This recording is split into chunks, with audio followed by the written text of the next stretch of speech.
welcome back to the Bleav in Iowa State podcast. I'm here with Eric Hessing again. Eric's one of my best friends. Eric, how are you doing today, man? Oh, I'm just sitting out in the middle of Detroit on a little work trip here. So, yeah, doing fine. Had a little bit of extra time and wanted to hop on. Yeah, man. Let's talk about some recruiting, man. It's just a little bit of an update. Let's talk about the 2024 class real quick. Sure. What are your thoughts on the class of 2024 thus far? So, we're recording this. We were only 2 games into the season. We haven't played Arkansas State yet. My thoughts about this class have really not changed since we brought these guys in. We saw in the spring game that Dylan Lee is an electric player. Um, I had a feeling that Dominic Overby was going to be that dude. And though he hasn't gotten into the games yet, I'm sure that they're trying to figure out how long can we keep this guy off the field in order to not burn his red shirt. But, we'll see what happens. I think he plays tomorrow, or not tomorrow, on Saturday. Gets a little bit of time in there, and maybe he might surprise some people, and we won't be able to take him off the field. But everything we've heard about him has been that he's a stellar athlete. Him and the other wide receiver, Brett Skildson, they're both stellar wide receivers and both had really good camps. So that's a very positive detail about one of the positions that it's kind of really emerged this year as a strong point for Iowa State. We've heard about Elijah Carnell, and we'll talk a little bit more about how much I love D-line play. Elijah Carnell, he hasn't gotten in a game yet, but he's shown some flashes in practice. And, I mean, how are we burying the lead and not talking about Cale Brazina? Like, I'm sitting at our buddy's house and watching that Cy-Hawk game.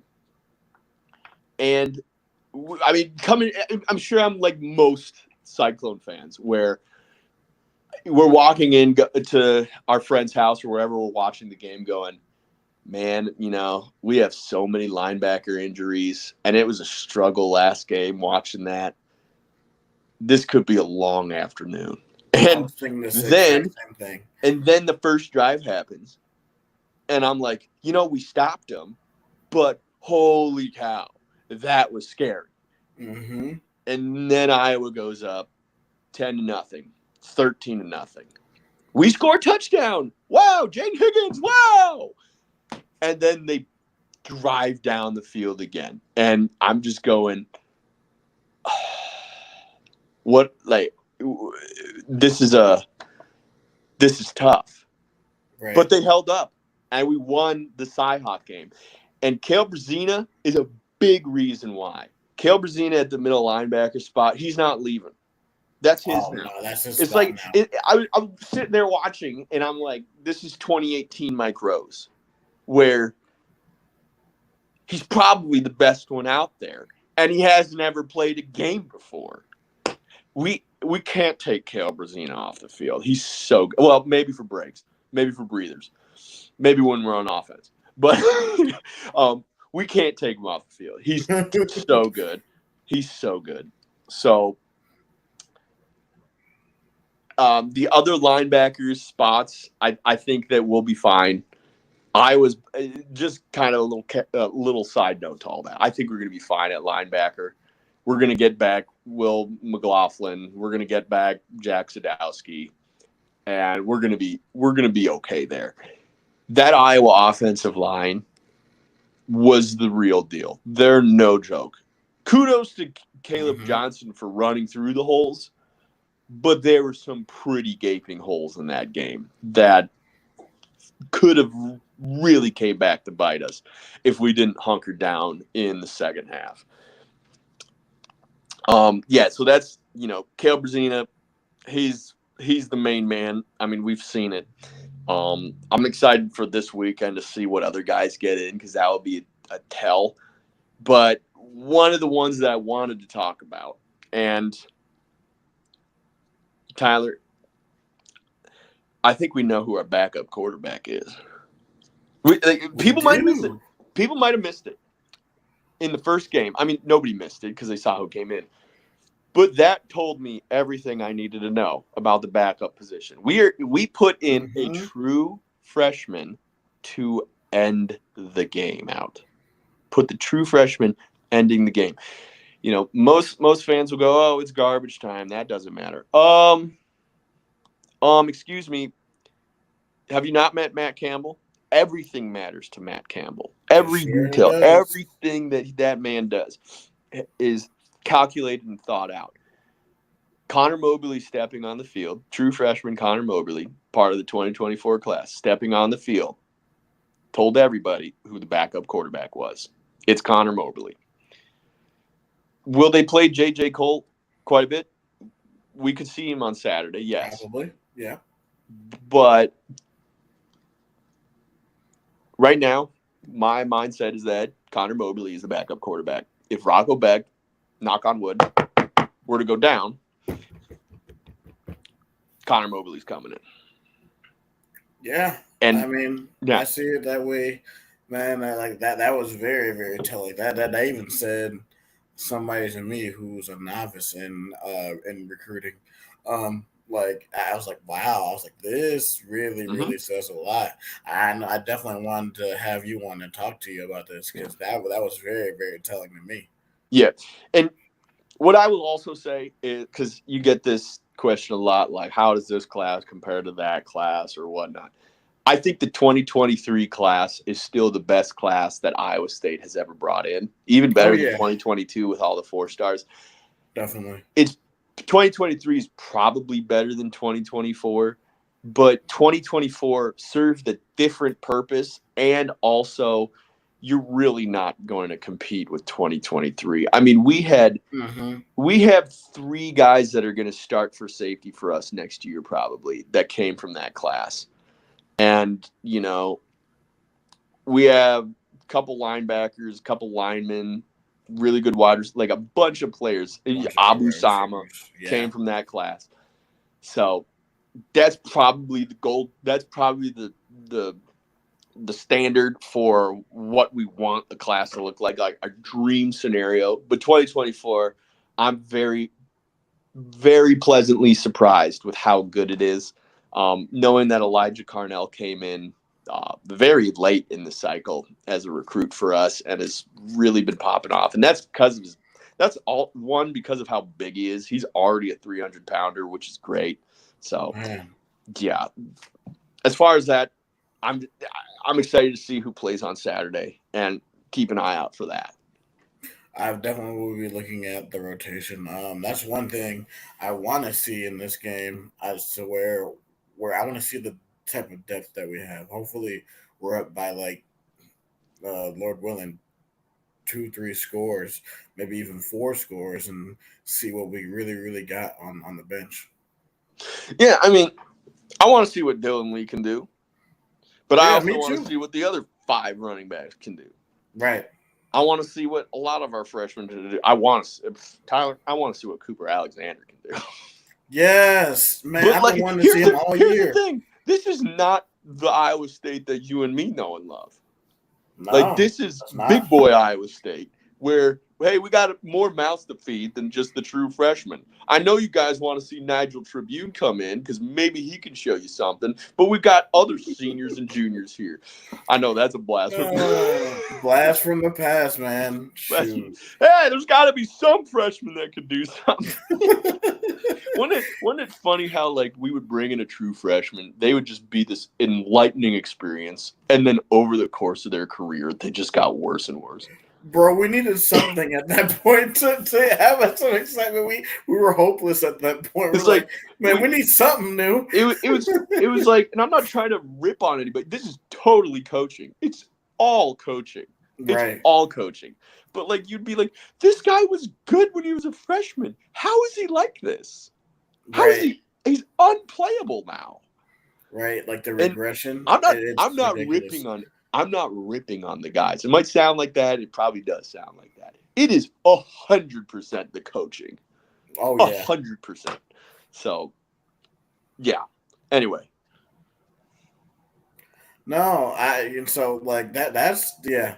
That's a lot. That's very very keen insight on the 2024 class. I want to ask you about the 2025 class. let's do it. I know you went to go see or have you seen anybody? I know you saw who'd you go see for So 2025? You went to what? I Which game did you go to? so one of the things I like to do is I love football. I mean, is that surprising? And another thing that I love supporting the community. I love going out and just kind of seeing like also like seeing the guys in person. The guys Mm-hmm. that we're recruiting, just go to see them in person. I love going to high school football games because you get this community vibe, this community aspect about it where the town comes out and, you get a root on kids that are just being kids and whatnot. Right. So I went to a Valley game a couple weeks ago. That was pretty good. Uh, Zay Robinson, he didn't have the greatest of game, but they didn't really use him that much. Right. So he's had some very good games week 1 and week 3. Scored a bunch of touchdowns. But unfortunately, the one that I came to was, didn't have the greatest of games. And they didn't really throw it to him very much either. They were kind of locking him down and all that. So Mm. um, then on this Friday, I'm going up to Gilbert to watch Will Hawthorne because I want to see what all it's all about that he's running for like 300 yards a game. Dude, that's one of the things. I'm like, wait a minute. He's a linebacker recruit, but he's running for 300 yards a game, I mean, and he runs a sub 11 100. it's so What? fun. It's so funny. It's so funny to me because just living in Ames for however long I lived there, like a decade, and Mm-hmm. then going that little town of Gilbert, just north of Ames, and you're like, okay, it's Gilbert, and then they got this guy who's just running the state. I mean, he's, I'm very curious to see like what does that look like in person. So he's one of the guys that I wanted to highlight from this class that he Will Hawthorne might be one of the best linebackers in the whole country. He is incredible.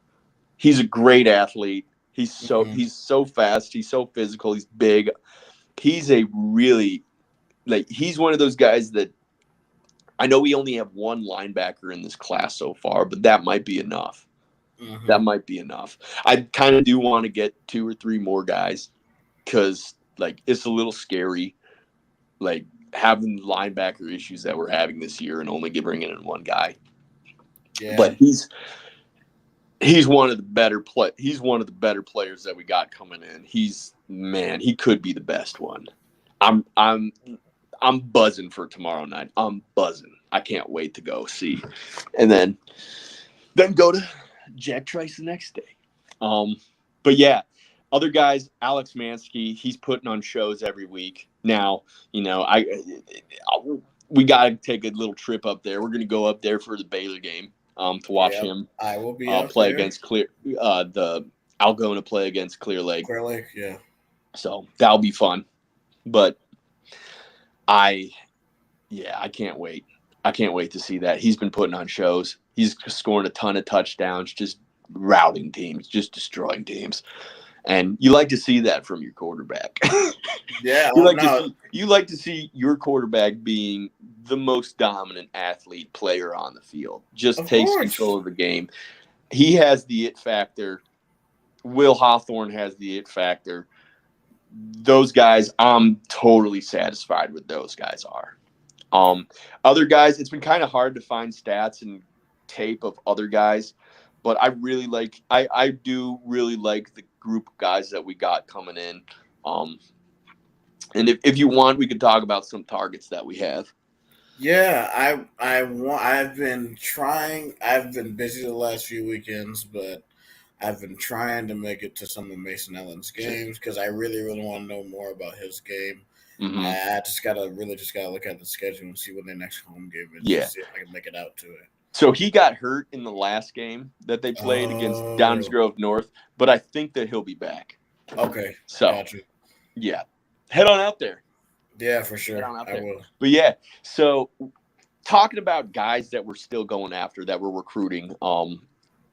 I probably should preface this by saying we had a decommitment this week from Jack Schaefer. Hmm. He's decided to go to University of Washington. That's a blow because that he is one of our two offensive line recruits. So that's a blow.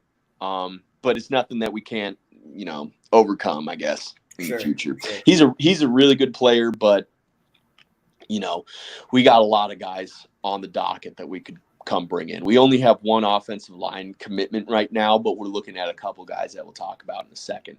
But the place where I want to start out is probably the place that we need to go for, and that's Dior Garner.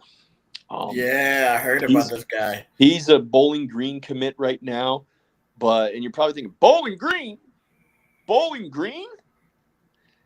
He has offers from Kansas State. That just came in Hmm. before Iowa State offered, a couple weeks before Iowa State offered. He has offers from SEC schools, Kentucky, a couple other teams. Michigan offered him. Kid out of Canton, Ohio. Hopefully he gets back there someday. And yeah, he's a guy that we're really pressing on. It's looking pretty good. Our chances are looking pretty good. And Tyler, I want to ask you a question. Sure. What is the most important position for college football? I would have to say both lines, man. Mm-hmm. Specifically for me, it's the defensive line. The only reason we won uh, the Cyhawk game, I can't even remember what week it was. The only reason we won the Cyhawk game was because our defensive line, specifically our interior defensive line, were Man, phenomenal. phenomenal. Phenomenal. And Eric, let me just add something real quick. Like that was something that we have been lacking in for years, but to finally have that presence up the middle with Big Citrus, bro, man, it was Like beautiful to watch. it's the thing I've been trying to instill in Cyclone fans, that people thought that the 3-3-5, this is just this great defense, this great scheme that we came up with. We played the 3-3-5 with safeties and other DB early on in 3-3-5. Our safeties Hmm. and DBs and linebackers, they were still trying to figure it out. They're Right. still trying to figure out the defense, and they were not as good of athletes as we have now. We didn't have Bo Freeler running out there. We didn't have, we had Mike Rose pretty early, but like most of those guys were still kind of confused and not the type of athlete that we were looking for. The Right. reason why the 3-3-5 worked was because Ray Lima was incredible. We Hmm. don't sing the praises enough about Ray Lima. And then Eni Awazarike came in and he was dominant.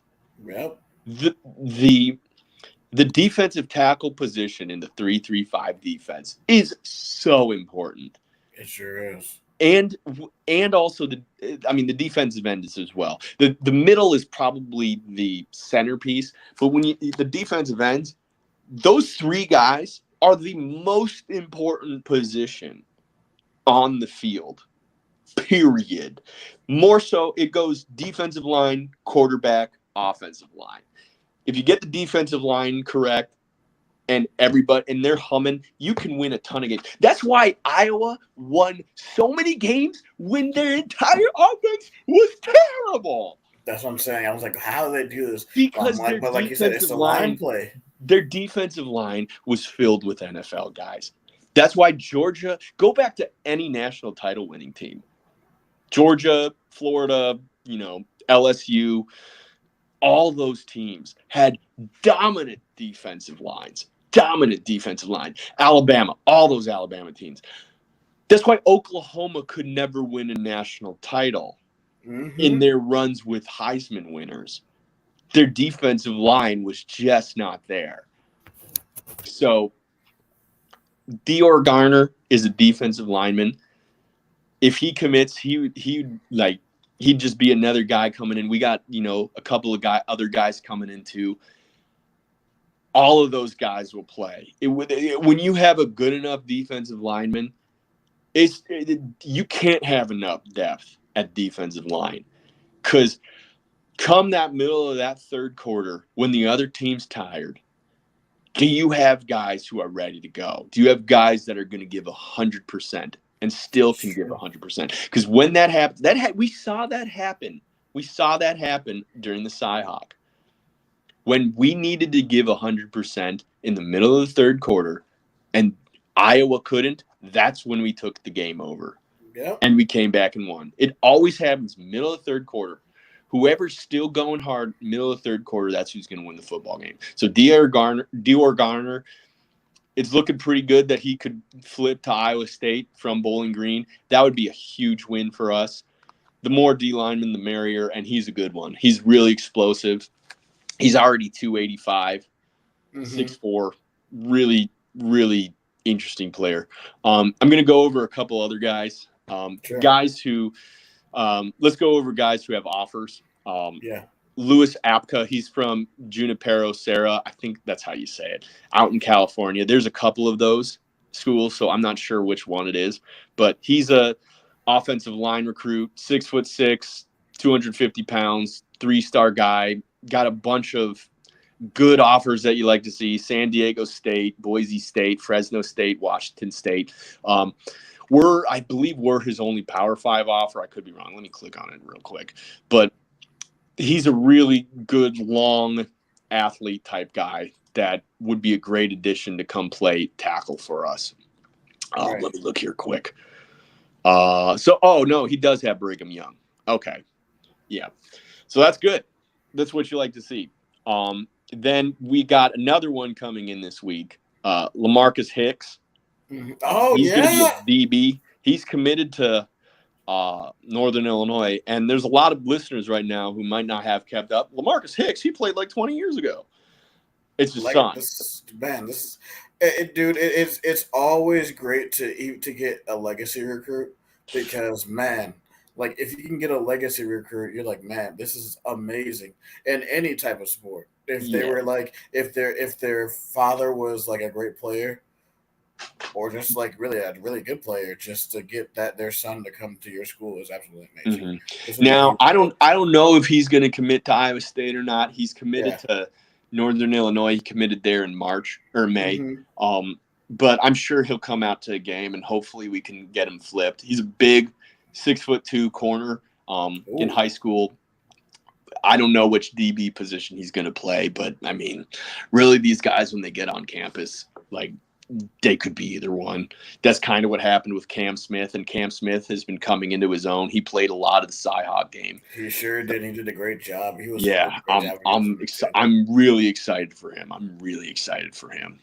And then we might have 4 safeties from the 2023 class that play a lot. Bro, and one of them is Drew Surges. Yeah, bro, man. We were in in our off season shows, we were talking about how Drew Surges could be an impact player, but I mean, with all the depth, he hasn't even gotten onto the field yet. Yeah, and then 2 more guys I want to hit on real quick. Is Jameer Davis. He does not have an offer yet, but he's been taking visits to Illinois, and he's going to come to Iowa State. He's a big offensive lineman from Ohio. Middle 3-star guy.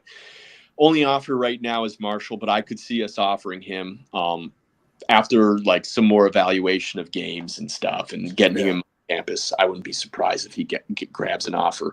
And then the last guy I wanted to talk about is another guy who doesn't have an offer yet, but I think one will come, and that's Dominic Oliver. So another Dom O. We love our Domos. Dominic Overby, Dominic Orange, and now we got Orange. Dominic Oliver. He's from Las Vegas, the Las Vegas area. Wide receiver guy. He's one of those guys who just a highlight reel waiting to happen. One-handed catches, juking guys, doing all that. It's just more of getting an evaluation of him, getting a better evaluation of him before we pull the trigger. But one thing that I really like, and this is for the big recruiting nerds, he has an offer from Colorado State.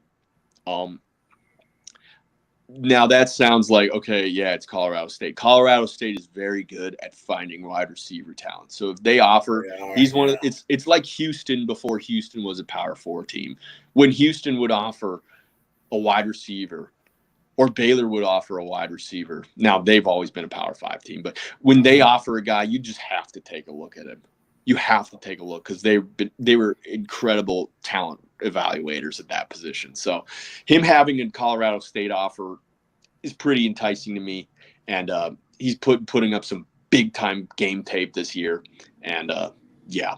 So those are the guys that we have been keeping a look at. I wouldn't be surprised if Dior Gardner commits any day now. No, Now I'm excited I'm for that. speaking off the cuff here, and kind of wishful thinking, but yeah, this could be a pretty good class at the end of the day when it's all said and done. I'm sure we're still recruiting other guys under the table. So Oh, sure, sure. No, I just the work that like this revamped coaching staff has been doing. I think we had a lot of turnover in 2023 with the hires of Clanton and Noah Polley. Like Noah Polley has just completely transformed this receiver room. Instead of looking at big guys, we're actually looking at guys who are sort of fit the NFL mold, basically between 5'11" and 6'2", like who can run and can catch and can run routes. Like like this is what I've wanted at I've ISU. for so long, Tyler, for so long, I just blindly go, "Hey, we got great coaches." Right. I'll put my hand up. I've said we got great coaches. Now I can say, "Hey, Noah Polley might be one of the best wide receiver coaches in the country." I mean, I completely it, agree. it was usually we went out and we recruited. Okay, what guy looks like Hakeem Butler? Exactly. Who's as tall as Hakeem Butler? That's how it was for a while.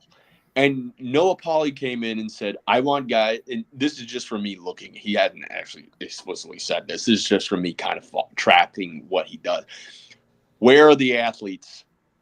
Where are the guys Hmm. who can separate? Where are the guys who can make a play? And that's who Dominic Overby. We haven't seen it yet, but he did it in high school. I mean, Dominic Overby's a freak, just a freak.